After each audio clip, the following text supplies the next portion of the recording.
Au milieu de cet environnement pour le moins inhospitalier, les deux scientifiques sont à la recherche de jeunes phoques barbus, une des espèces de phoques de la zone.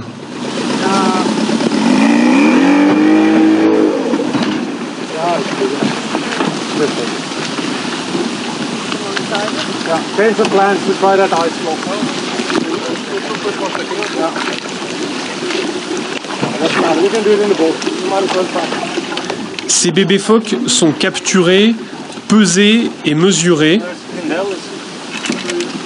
Les deux spécialistes procèdent à des prélèvements, puis ils impriment une marque sur les animaux afin de les reconnaître. Et enfin, ils les relâchent. L'objet des recherches est d'étudier l'adaptation de cette espèce au changement climatique. D'ordinaire, ces phoques vivent et se nourrissent sous une couche de glace et ils grimpent sur la banquise pour se reposer ou pour accoucher. Or, on le voit, la banquise a quasiment disparu. La faute au réchauffement climatique.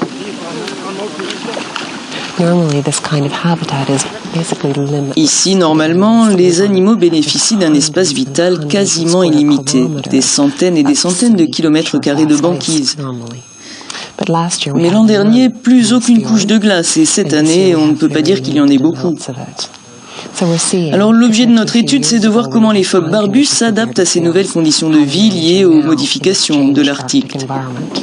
Et les chercheurs ont de quoi être inquiets. En l'absence de banquise, l'an passé, les phoques barbus sont allés accoucher sur la côte, dans des grottes ou des cavernes, avec des résultats mitigés. En fait, les changements climatiques sont souvent beaucoup plus rapides comparés aux capacités d'adaptation des espèces arctiques.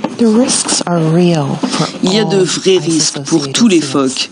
Le groupe d'experts intergouvernemental sur l'évolution du climat a établi des prévisions concernant la banquise dans les prochaines décennies, et si ces prévisions se confirment et qu'en effet la banquise continue à disparaître, ce sont tous les animaux polaires qui sont menacés, y compris les ours.